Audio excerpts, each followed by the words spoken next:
Hello everyone, कैसे हैं आप लोग। स्वागत है आप सभी का फिर से हमारी तरह से यूट्यूब चैनल नाइक क्लास में। और आज हम लोग पढ़ने जा रहे हैं क्लास 12 की केमिस्ट्री का सेकंड चैप्टर का तीसरा लेक्चर, ठीक है, थर्ड लेक्चर, जिसमें हम आप लोगों को पढ़ाएंगे फैराडे के नियम और कुछ सेलों के बारे में, ठीक है, जिसमें शुष्क सेल, इनर सेल, संचायक सेल, लेड सेल, इस तरीके के सेल्स आएंगे, ठीक है। लेड सेल तो शायद नहीं है, ठीक है। जो जो भी अब की बार सिलेबस में उस तरीके से उस हिसाब से वो सेल पढ़ाए जाएंगे। तो चलिए फैराडे के नियम देखते हैं। फैराडे के नियम में क्या बताया गया। फैराडे के नियम में बताया गया है कि किसी भी विद्युत अपघट्य विलयन के अंदर वियोजन कैसे होता है। वियोजन मतलब विद्युत अपघट्य विलयन दो या दो से अधिक पदार्थ, मतलब दो विद्युत अपघट्य विलयन से मिलकर के बना होता है। जब उसके अंदर विद्युत धारा प्रवाहित की जाती है तो वो अपने अवयवों में, अपने आयनों में टूट जाता है, विघटित हो जाता है। तो वो किस प्रकार से विघटित होता है इसके बारे में फैराडे भाई साहब ने बताया था। हम लोग ये फैराडे का नियम पढ़ते हैं, ठीक है, और फिर देखते हैं वो कैसे किया है। फैराडे भाई साहब ने इस बात को कैसे समझा है। तो यहाँ पे लिखा हुआ है फैराडे का विद्युत अपघट्य नियम। फैराडे ने 1834 ईस्वी में दो नियम प्रतिपादित किए थे, ठीक है। पहला नियम, प्रथम नियम, किसी भी विद्युत अपघट्य विलयन में विघटन की मात्रा विद्युत अपघट्य विलयन में प्रवाहित धारा के समानुपाती होती है। मतलब कि विद्युत अपघट्य विलयन में हम लोग जितनी विद्युत धारा प्रवाहित करेंगे, विघटन की मात्रा, आयनों की मात्रा उतनी ही अधिक होगी, ठीक है। विद्युत अपघट्य विलयन में जब विद्युत धारा प्रवाहित करेंगे तो विलयन आयनों में मुक्त होगा, उसमें आयन मुक्त होंगे, आयन रिलीज होंगे, आयनों में टूट जाएगा विलयन। तो वो जो आयन होंगे वो विद्युत धारा के समानुपाती होंगे। जितनी ज्यादा धारा प्रवाहित करेंगे उतने ही ज्यादा आयन बनेंगे, ठीक है। यानी कि विघटन की मात्रा होगी, आयनों की संख्या मतलब विघटन की मात्रा, ठीक है। तो विघटन की मात्रा को डब्ल्यू से प्रदर्शित करते हैं। चलिए डब्ल्यू इसमें लिखा गया है, डब्ल्यू से इसको प्रदर्शित करेंगे। डब्ल्यू समानुपाती आई, ठीक है। डब्ल्यू समानुपाती आई इंटू टी। अच्छा, यहाँ पे आई इंटू टी, टी इसलिए लगाया गया है समय के लिए, ठीक है। वह तो ये अलग अलग करके लिखा, मैं अलग अलग करके लिखा। डब्ल्यू समानुपाती आई, डब्ल्यू समानुपाती टी, ठीक है। जितने ज्यादा धारा और जितने ज्यादा समय तक हम विद्युत धारा प्रवाहित करेंगे उतनी ही विघटन की मात्रा अधिक होगी, ठीक है। विद्युत धारा ऐसा थोड़ी ना है कि हमने विद्युत धारा को ऐसे विद्युत अपघट्य विलयन में प्रवाहित किया और एकदम से हटा दिया तो विघटन की मात्रा तेज हो जाएगी, नहीं।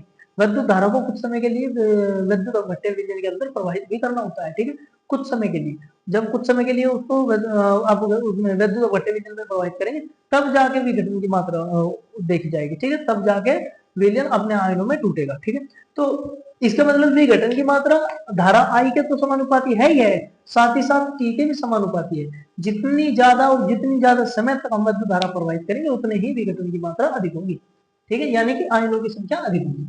तो बी समान, डब्ल्यू समानुपाती आई, डब्ल्यू समानुपाती टी। और यहाँ लिख दीजिए दोनों को एक साथ, डब्ल्यू समानुपाती आई इंटू टी। समानुपाती का चिन्ह हटाना पड़ेगा हम लोगों को। समानुपाती का चिन्ह हटाने के लिए यहाँ लिया गया है नियतांक z, जिसे हम लोग समानुपाती स्थिरांक कहते हैं, ठीक है। ये है फैराडे का प्रथम नियम, ठीक है। आइए अब इसको दूसरे नियम देखते हैं। इसका दूसरा नियम फैराडे का, फैराडे का द्वितीय नियम। प्रत्येक विद्युत अपघट्य विलयन दो विद्युत अपघट्य पदार्थों से मिलकर बना होता है।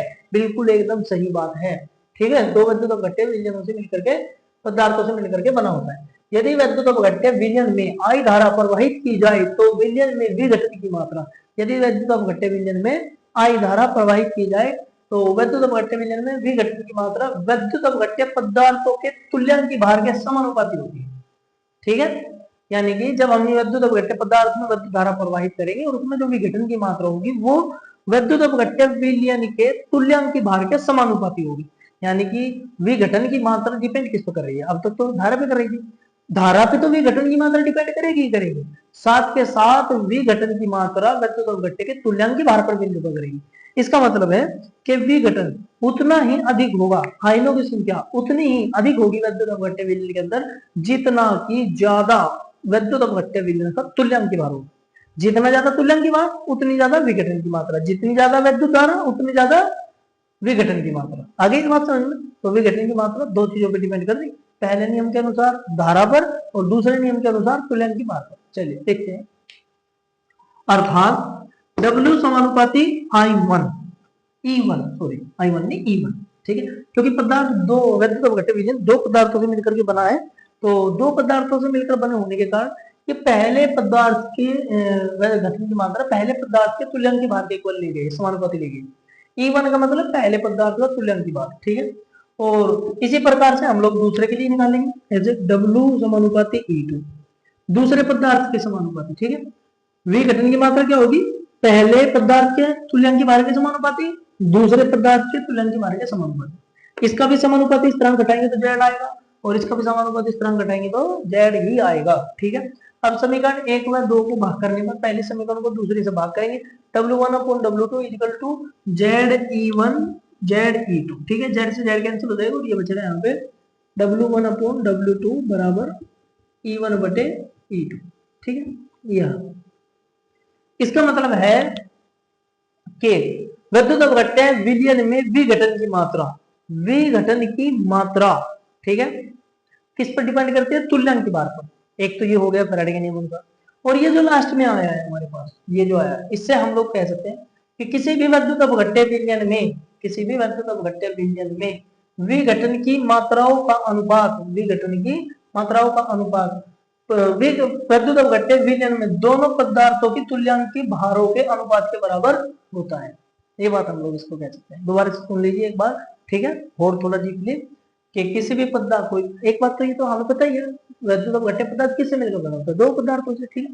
तो हम लोग बोलेंगे कि कोई भी पदार्थ दो विद्युत अपघट्य पदार्थों से मिलकर के बना होता है, इसलिए विद्युत अपघट्य विलयन के अंदर, विद्युत अपघट्य विलयन के अंदर दोनों पदार्थों में विघटनों की मात्राओं का अनुपात दोनों पदार्थों के तुल्यांक भार के समानुपाती होता है, ठीक है।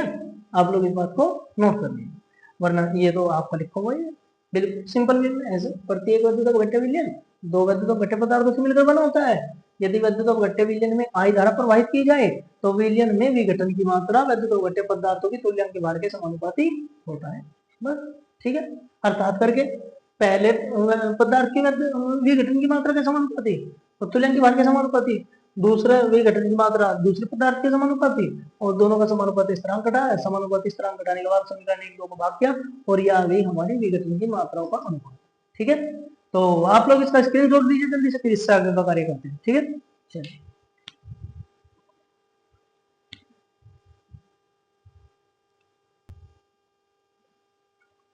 तो चलिए अब नंबर आता है हमारे बैटरियों पर, ठीक है। बैटरियां क्या होती हैं, तो देखिए इसमें बताया गया है, बैटरी वह युक्ति अथवा उपकरण है जिसके द्वारा रासायनिक ऊर्जा को विद्युत ऊर्जा में परिवर्तित किया जाता है, ऐसे उपकरण को बैटरी कहते हैं, ठीक है। बैटरी या सेल, ठीक। बैटरी दो प्रकार की होती है, प्राथमिक बैटरी और एक द्वितीयक सेल, द्वितीयक बैटरी। प्राथमिक बैटरी वे सेल या बैटरी जिनको बार बार चार्ज नहीं किया जा सकता, इन्हें केवल एक बार ही प्रयोग में लाया जा सकता है, जैसे कि शुष्क सेल तथा लेगलांस सेल। वैसे ये शुष्क सेल और लेगलांस सेल एक ही बात है, ठीक है। यहाँ पर तथा की जगह आप अथवा कीजिएगा, ठीक है, तथा ठीक नहीं है, अथवा की जगह अथवा कीजिएगा। अच्छा, इसके बाद दिया गया है शुष्क सेल, शुष्क सेल या लेगलांस सेल। ये किस प्रकार का होता है, देखिए यहाँ पर मैंने ये बनाया, आप लोगों ने एक वो निप्पो सेल आता है, निप्पो सेल, ठीक है, जो पहले बैटरी रेडियो नहीं होती थी, ठीक है, दादा के जमाने में, उसमें क्या होता था, निप्पो सेल डाला जाता है, घंटे में अब भी डाला जाता है वो लंबे वाला सेल, ठीक है, वो थोड़ा पतला होता है, निप्पो सेल मोटा होता था, ठीक है, आकार में। उसमें क्या होता था, अगर आप लोगों ने कभी उसको तोड़ा हो तो बीच में से एक वो निकलती है, एक रोड निकलती है, एक छड़, ठीक है। वो जो छड़ होती थी वो ग्रेफाइट कार्बन की बनी हुई होती थी, उसके चारों ओर एक ब्लैक कलर का लिक्विड भी भरा हुआ मिला था हमें, ठीक है, एक चूड़ा सा, चूड़ा टाइप, ठीक है, चूरण सा। वो जो होता था वो कार्बन कोक इसका मैग्नीज ऑक्साइड और अमोनियम क्लोराइड होता था, ठीक है, इनका दोनों का लिक्विड होता है। और ये यहाँ पर ये तो हो गई कार्बन रोड, ठीक है, जिसे ग्रेफाइट की छड़ भी कहते हैं। इसके बाहर हो गया अमोनियम क्लोराइड, और अमोनियम क्लोराइड के साथ मिक्स करके भरा जाता है इसमें मैग्नीज ऑक्साइड का चूर्ण, ठीक है। ये जब भरा जाता है तब ये गाढ़ा पेस्ट जैसा होता है और ये चूर्ण जैसा होता है, ठीक है, अमोनियम ऑक्साइड। तो इनको एक साथ भरा जाता है तो इनके बीच रिएक्शन होती है, ठीक है, इनके बीच रिएक्शन होती है, इनसे इलेक्ट्रॉन मुक्त होते हैं, इलेक्ट्रॉन मुक्त होकर कैथोड की ओर जाते हैं, ठीक है। अच्छा जी, इसके बाहर होता है ये जिंक की एक मतलब परत बनी होती है, जो बाहर उसका जो खोल होता है, जिस धातु का वो खोल होता है वो होता है जिंक का बना हुआ, जिंक का बना होता है एनोड, वो जो बाहर की परत होती है ना उसकी, ठीक है, सेल की बाहर की परत होती है गिलास टाइप, ठीक है, वो परत जिंक की बनी हुई होती है, ठीक है, ये रखा देखो जिंक, जिंक का इसमें एनोड होता है, वो बाहर की परत ही एनोड होती है, उसी से इलेक्ट्रॉन मुक्त होते हैं, ठीक है। अंदर बीच में हो गया कैथोड और बाहर हो गया एनोड, ठीक है, बाहर परत पे हो गया एनोड, ऐसे देखो। जैसे इसके अंदर अगर हम इसको खोल दें, ठीक है, इसमें से एक डंडी टाइप निकले, तो डंडी टाइप जो निकलेगी वो क्या होगी, वो होगा कैथोड, और जो बाहर की परत है ये है जिंक, ठीक है, एनोड। इस तरीके का होता था वो सेल, ठीक है। तो अब यहाँ एनोड का इसका तो पता चलेगा, बीच में भरा जाता था इसमें ये मैग्नीज ऑक्साइड और अमोनियम क्लोराइड। जब जिंक से इलेक्ट्रॉन निकलते थे और इलेक्ट्रॉन निकल के कैथोड में जाते थे, तो जिंक क्या बचेगा, जिंक पॉजिटिव। जिंक पॉजिटिव के साथ क्रिया करता है ये मैग्नीज ऑक्साइड और ये अमोनियम क्लोराइड, ठीक है। अमोनियम क्लोराइड से Cl नेगेटिव निकलेगा और जिंक के साथ क्रिया करेगा, ठीक है। ऐसे मैं आपको दिखा दूं, ये रहा मार्कर। यहाँ जब जिंक से इलेक्ट्रॉन निकलेंगे Zn2 पॉजिटिव बनेगा, तो इलेक्ट्रॉन बन के इलेक्ट्रॉन तो निकल के चले जाएंगे एनोड में, इसमें तो इलेक्ट्रॉन तो चले गए इसमें, तो यहाँ बचेगा जिंक पॉजिटिव। Zn ये NH4 जो है, यहाँ से क्लोरीन निकलेगा, क्लोरीन नेगेटिव आके इसके साथ रिएक्शन करेगा और ये बनेगा जिंक क्लोराइड, ऐसे, ठीक है। तो जो एनोड पर रिएक्शन होती है वो होती है ये एनोड, यहाँ से निकलते हैं 2 इलेक्ट्रॉन, तो Zn2 पॉजिटिव हो जाएगा, ठीक है, प्लस में 2 इलेक्ट्रॉन। अब इसकी अभिक्रिया कराई जाएगी एनोड की, इससे 2 इलेक्ट्रॉन जो निकलेंगे ये क्रिया करेंगे MnO plus manganese chloride NH4 plus Cl plus, क्या इसी में होता है तो Cl एरो, यहाँ से Cl नेगेटिव निकलेगा, H पॉजिटिव निकलेगा, H पॉजिटिव जाके क्रिया करेगा मैग्नीज के साथ, तो ये हो जाएगा MnOOH, ऐसे, ठीक है। NH3 बनेगा प्लस में NH3 प्लस में Cl नेगेटिव, ये Cl नेगेटिव, ठीक है, ऐसे, ठीक। अब हम लोग इसको यहाँ लिखते हैं ये। अच्छा, आप लोगों को ये तो पता चली गया होगा। चलिए एक काम करता हूँ, मैं इसको साफ कर दूं, नेट रिएक्शन लिखूंगा यहाँ पे, लगा ना पता। देखो जिंक से इलेक्ट्रॉन निकले तो जिंक 2 पॉजिटिव हो गया, MnO positive, NH4 positive, positive में से निकलेगा एक H पॉजिटिव निकलेगा, एक क्लोरीन निकलेगा, H पॉजिटिव O के साथ रिएक्शन करेगा, ये मैग्नीज ऑक्साइड हाइड्रोक्सी बनेगा, और यहाँ अमोनिया NH3 और Cl नेगेटिव निकलेगा, Cl नेगेटिव Zn के साथ रिएक्शन करेगा। चलिए मैं इसकी नेट रिएक्शन लिखूंगा, ठीक है। और यहाँ 2 इलेक्ट्रॉन, देखिए यहाँ से निकले इलेक्ट्रॉन यहाँ पहुंचे और इनके बीच में यहाँ रिएक्शन ऐसे हुआ। चलिए पहले हम इसके बारे में समझ लेते हैं, लेगलेंस सेल के बारे में। ये देखिए यहाँ क्या दिया गया, लेगलेंस सेल, इस सेल का उपकरण ट्रांजिस्टर, चार्ज अथवा घड़ियों जैसे यंत्रों में किया जाता है, यानी कि छोटे यंत्रों में इसका उपयोग होता है, ठीक है। इन सेलों में जिंक का बना एनोड, जिंक का बना एक पात्र होता है जिसमें ग्रेफाइट की एक छड़ कैथोड का कार्य करती है, तथा कैथोड के चारों ओर मैग्नीज डाइऑक्साइड में अमोनियम क्लोराइड का मिश्रण भरा होता है। ये छड़ है और छड़ के चारों ओर मैग्नीज ऑक्साइड और अमोनियम क्लोराइड का मिश्रण भरा हुआ है। इनमें जटिल अभिक्रियाएं होती है जो कि निम्न प्रकार है। एनोड पर जो क्रिया होती है, देखिए एनोड Zn से 2 इलेक्ट्रॉन निकलेंगे, Zn2 पॉजिटिव 2 इलेक्ट्रॉन, ये बनेगा एनोड पर रिएक्शन। एनोड पर क्या होगा, देखिए ZnO positive plus NH4 Cl, यहाँ पर वास्तव में ऐसा होता है, ये यहाँ पर NH4 Cl, इनके बीच में रिएक्शन होगी, रिएक्शन होने के बाद ये हो जाएगा, यहाँ से हाइड्रोजन और क्लोरीन निकलेगा, प्लस में यहाँ लिखा जाएगा क्लोरीन नेगेटिव, ऐसे, ठीक है। यहाँ से एक क्लोरीन निकला, यहाँ से हाइड्रोजन, हाइड्रोजन जाके रिएक्शन करेगा ऑक्सीजन पॉजिटिव के साथ, ऑक्सीजन नेगेटिव के साथ। अब इसमें एक इलेक्ट्रॉन की आवश्यकता पड़ेगी, तो Zn से एक इलेक्ट्रॉन मिलेगा यहाँ पे, ठीक है। यहाँ से 2 इलेक्ट्रॉन निकल रहे हैं, एक इलेक्ट्रॉन यहाँ पे मिलेगा और वो ऑक्सीजन को प्राप्त होगा, मैग्नीज ऑक्साइड को। तो इस प्रकार से बनेगा। अब अगर इसकी नेट रिएक्शन लिखी जाए ऐसे, तो ये बनेगा Zn प्लस में MnO2 plus NH4 Cl arrow, ये बनेगा फिर ऐसे MnOOH प्लस में NH3 प्लस में ZnCl2, ठीक है। यहाँ पर Cl को 2 निकलेंगे, 2 निकलेंगे तो हम लोगों को यहाँ पर 2 लेने पड़ेंगे, जिंक अकेले ही लेंगे, ये अमोनियम क्लोराइड के 2 मॉलिक्यूल लेंगे, ठीक है। अगर 2 मॉलिक्यूल इसके लेंगे तो 2 मॉलिक्यूल फिर हम लेंगे Mn मैग्नीज ऑक्साइड के, तो यहाँ पर मैग्नीज ऑक्साइड हाइड्रोक्साइड भी 2 निकलेंगे, अमोनिया भी 2 निकलेंगे, और जिंक क्लोराइड ये अकेला निकलेगा, ऐसे, ठीक है। यहाँ भी 2, यहाँ भी 2, ये 2 निकलेंगे, ये भी 2 निकलेंगे, और जिंक क्लोराइड निकलेगा अकेला, ये नेट रिएक्शन है इसकी, ठीक है। जब जिंक क्लोराइड बनेगा तो जिंक क्लोराइड क्या होता है, बीच में बन के यहाँ पर चूर्ण के रूप में इकट्ठा होता रहता है, ठीक है, एक ब्लैक पाउडर के रूप में इकट्ठा होता रहता है, ठीक है। और ग्रेफाइट धातु एनोड, इस पर कैथोड है, यहाँ जिंक से इलेक्ट्रॉन निकलते हैं नीचे, ठीक है, नीचे से इलेक्ट्रॉन निकलते हैं और कैथोड में ऊपर से बाहर निकल जाते हैं, कैथोड ऊपर से ग्रहण करता है, सॉरी, ठीक है, नीचे से निकलते हैं, खोल से निकलते हैं और कैथोड उनको ग्रहण करता है और वैद्युत धारा इनमें बनी रहती है, ठीक है।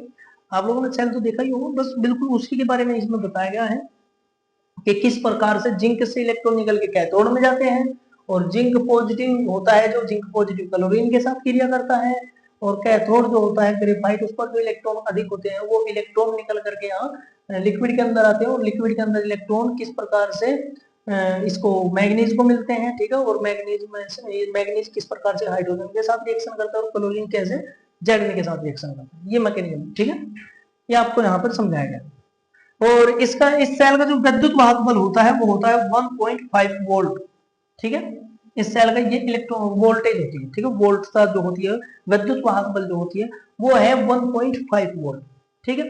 तो आप लोग इसका स्क्रीनशॉट लीजिए जल्दी से, बिल्कुल एकदम इजी है, और आपको इतना ही एग्जाम में लिखना होता है, इससे ज्यादा नहीं, सेल के बारे में इससे ज्यादा आपसे कुछ भी नहीं आएगा, ठीक है। तो जल्दी से आप लोग इसका स्क्रीनशॉट लीजिए, फिर से आगे का कार्य करते हैं।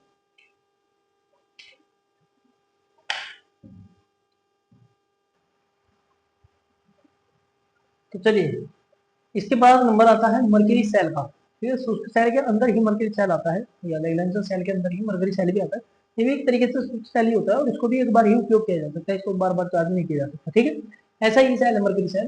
तो इसमें बताया गया इस सेल का उपयोग श्रवण यंत्रों में किया जाता है, श्रवण मतलब छोटे यंत्रों में किया जाता है, जैसे घड़ियों में, खिलौनों में, ठीक है, कान की लीड आदि होती है इनमें, ठीक है, क्योंकि इनमें ऊर्जा की कम आवश्यकता होती है। इस सेल में जिंक मरकरी अमलगम का एनोड तथा मर्क्यूरी ऑक्साइड का कैथोड बना होता है, ठीक है, इनके चारों ओर पोटेशियम हाइड्रोक्साइड तथा जिंक ऑक्साइड का विद्युत अपघट्य कार्य करता है। इस सेल में एनोड तथा कैथोड पर निम्न अभिक्रियाएं होती है। देखिए यहाँ पर तो है भी नहीं पता, एक सेल आता है घड़ी में डालने वाला, ठीक है, आप लोगों ने कभी वो कभी आप मेले से लेकर के आए हो, एक एलईडी आती है, वो लेजर लाइट आती है, उसके अंदर 3 सेल निकलते हैं, या आपने कभी वो फोन लिया हो चल छैया छैया वाला, ठीक है, धूम मचा नहीं, उसके अंदर 3 सेल आते हैं, ठीक है, वो छोटे छोटे 3 सेल आते हैं, उस सेल की बात हो रही है, उसको मर्करी सेल बोलते हैं, ठीक है। तो उसके अंदर मर्क्यूरी अमलगम का एनोड तथा मर्क्यूरी ऑक्साइड का कैथोड होता है, ठीक है, उन सेलों की बात हो रही है। इनके चारों ओर पोटेशियम हाइड्रोक्साइड तथा जिंक ऑक्साइड का विद्युत अपघट्य भरा होता है। जिंक पोटेशियम हाइड्रोक्साइड तथा जिंक ऑक्साइड विद्युत अपघट्य का कार्य करता है। इस सेल में एनोड तथा कैथोड पर निम्न अभिक्रिया होती है। एनोड पर ऑक्सीजन अभिक्रिया होती है, इसमें डाला जाता है जिंक अमलगम और 2 हाइड्रोक्सी ग्रुप OH नेगेटिव, ठीक है, जिनसे मिलकर के जिंक इलेक्ट्रॉन निकलता है और जिंक ऑक्साइड के रूप में बाहर निकलता है, और एक मॉलिक्यूल जल का बनता है, और ये 2 इलेक्ट्रॉन बाहर निकलते हैं। कैथोड कैथोड पर रिएक्शन होती है, मर्क्यूरी ऑक्साइड सॉलिड रूप में होता है, और इसके अंदर जल डाला जाता है, जल का एक मॉलिक्यूल प्लस में 2 इलेक्ट्रॉन जो वहां पर निकले हुए हैं, ठीक है, उससे निकले जिंक धातु से निकले, तो ये जल के साथ मिलकर के लिक्विड बनेगा और 2OH नेगेटिव निकालेगा, ठीक है। देखिए यहाँ पर तो हमने 2OH नेगेटिव डाल दिए एनोड वाली रिएक्शन में, और कैथोड वाली में ही निकल गए, तो ये दोनों दोनों कट हो जाएंगे, 2OH नेगेटिव 2OH नेगेटिव नहीं लिखा जाएगा, ठीक है।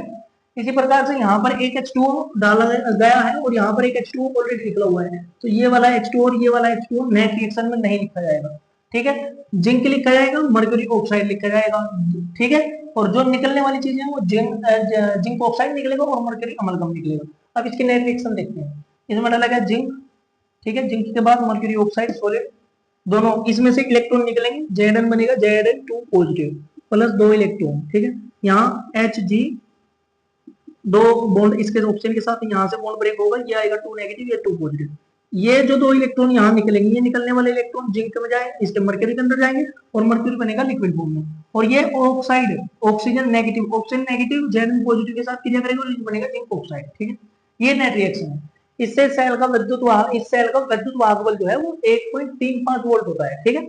अब ये तो हो गई मर्क्यूरी सेल की बात, इसके बाद आती है फिर द्वितीयक बैटरियां, वे बैटरियां जिन्हें बार बार चार्ज किया जा सकता है, अर्थात जिन्हें बार बार उपयोग किया जा सकता है, ठीक है, तो ऐसी बैटरियों को या सेल को द्वितीयक सेल या बैटरी कहते हैं, ठीक है, यहाँ पर बैटरी भी लिख लेते हैं, द्वितीयक सेल या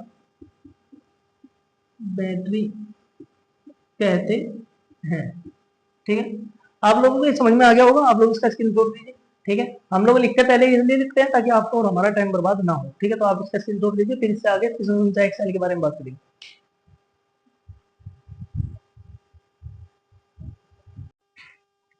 अब इसके बाद नंबर आता है सीसा संचायक सेल का, ठीक है, सीसा संचायक सेल एक बैटरी है, द्वितीयक बैटरी, ठीक है, जिसको हम बार बार डिस्चार्ज कर सकते हैं और बार बार चार्ज कर सकते हैं। ये इस प्रकार की एक बैटरी है, ठीक है। देखिए इसके बारे में यहाँ पर लिखा है, सीसा संचायक सेल। इन सेलों का उपयोग घरों में, वाहनों में किया जाता है, घरों में, ठीक है, बैटरी के रूप में, और वाहनों में बैटरी के रूप में किया जाता है। तथा इनमें लेड का बना एनोड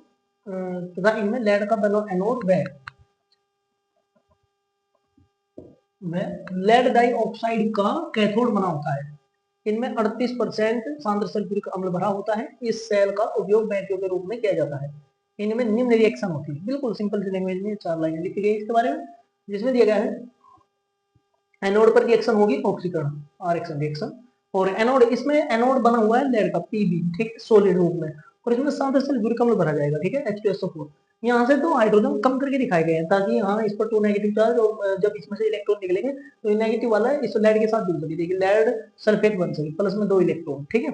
आइए अब इसके बाद फिर कैथोड पर रिएक्शन दिखाई गई। कैथोड पर दिखाया गया लेड डाइऑक्साइड का बना हुआ कैथोड है, और लेड डाइऑक्साइड के साथ यहाँ ये सल्फेट में सांद्र सल्फ्यूरिक अम्ल यहाँ पे डाला गया, लेकिन उन्होंने हाइड्रोजन अलग निकाल के दिखाई गए, 2 हाइड्रोजन यहाँ, 2 हाइड्रोजन, एक से 2 निकलेंगे तो 2 H2SO4 है यहाँ पे, तो 4 हाइड्रोजन निकलेंगे वहां, और 2 इलेक्ट्रॉन जो वहां पर निकले थे वो इलेक्ट्रॉन यहाँ ऐड किए गए, ठीक है।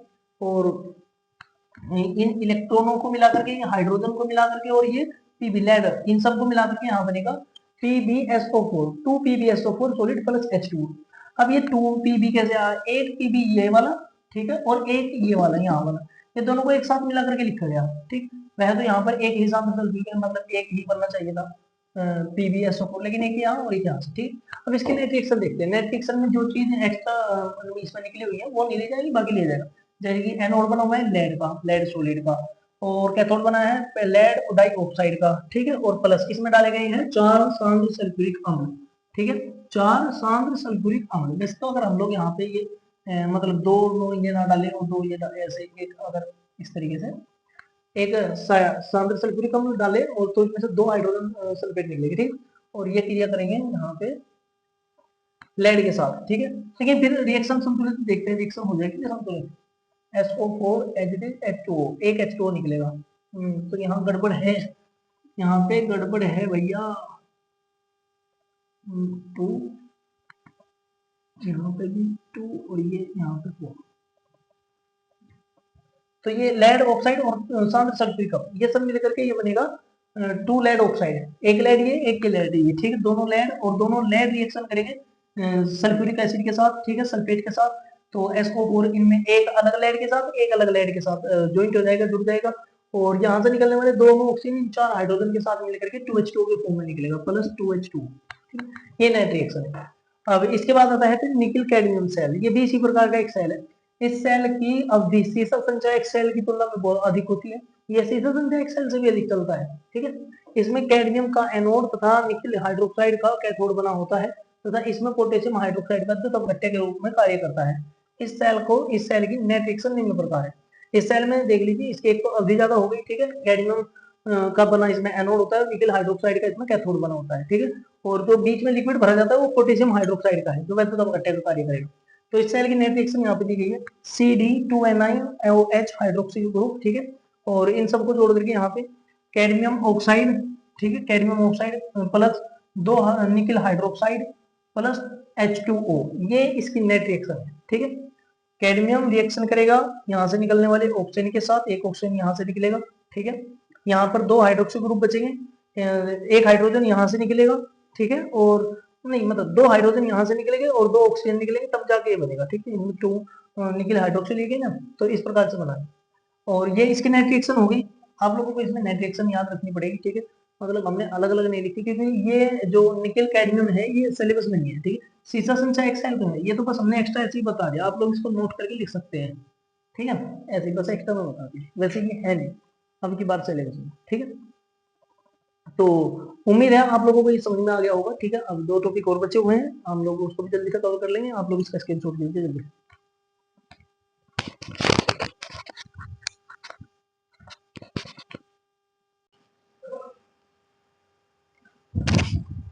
तो नेक्स्ट टॉपिक है अब हमारा ईंधन सेल, ठीक है।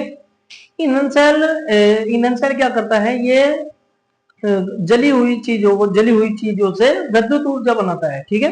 देखिए किस प्रकार से इस सेल का उपयोग एयरक्राफ्ट में किया जाता है, जहाज उड़ाने में, ठीक है। मतलब जहाज उड़ाने में तो इसका उपयोग नहीं करा जाता, जहाज के अंदर जो एनर्जी की जरूरत पड़ती है ना विद्युत ऊर्जा की, उसके लिए इसका उपयोग किया जाता है।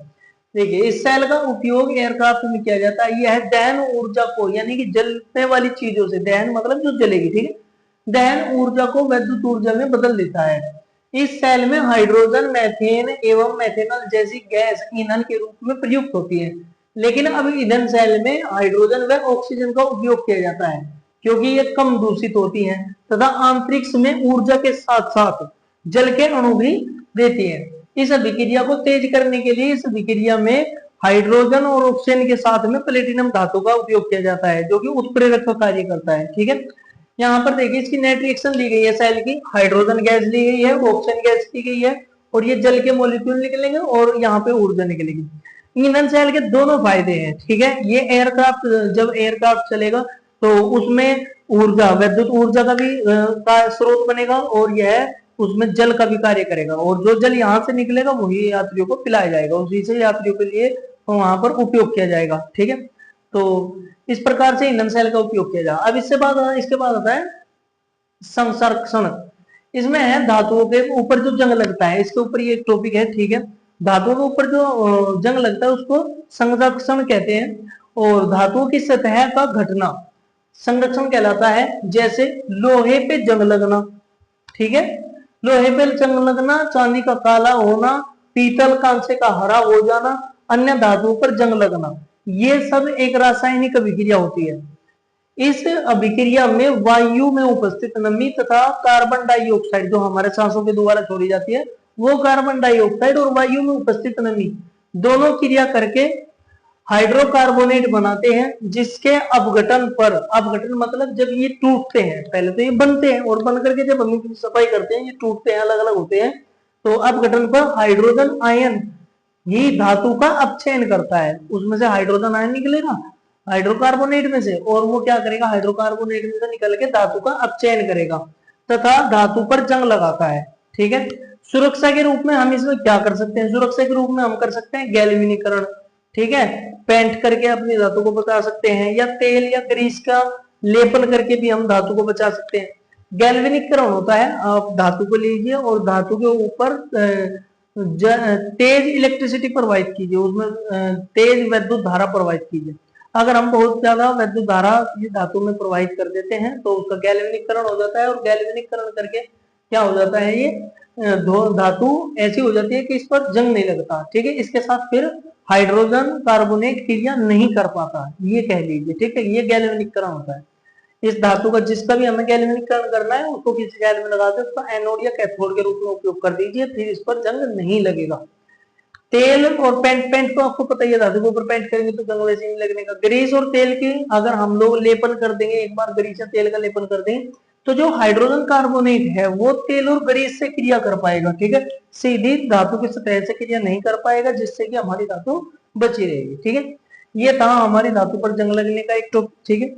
और इसी के साथ हमारा ये चैप्टर आज समाप्त हो जाता है, ठीक है। इसमें एक टॉपिक बचा हुआ है विद्युत रसायन। अगर आप लोगों को विद्युत रासायनिक समीकरण के वो एक विद्युत रासायनिक श्रेणी है, अगर उसके बारे में आप लोगों को जानकारी चाहिए तो आप हमें कमेंट में बताइए, हम उसके ऊपर वीडियो अपलोड करेंगे, ठीक है। अभी आप फिलहाल के लिए इसका स्क्रीनशॉट लीजिए, और इस चैप्टर में इतना ही कार्य था जो कि समाप्त हो चुका है। ये इस चैप्टर का लास्ट लेक्चर था। इसके बाद जो लेक्चर डलेंगे वो न्यूमेरिकल के होंगे। अगर आप लोगों को ये वीडियो अच्छा लगा है तो आप इस वीडियो को लाइक कीजिएगा, अपने दोस्तों को शेयर कीजिएगा, और हमारे चैनल को जरूर सब्सक्राइब कीजिएगा। बने रहिए हमारे साथ, क्यों ही हम धीरे धीरे करके इसी चैनल पर संपूर्ण केमिस्ट्री को समाप्त करेंगे। धन्यवाद हमारा ये वीडियो देखने के लिए।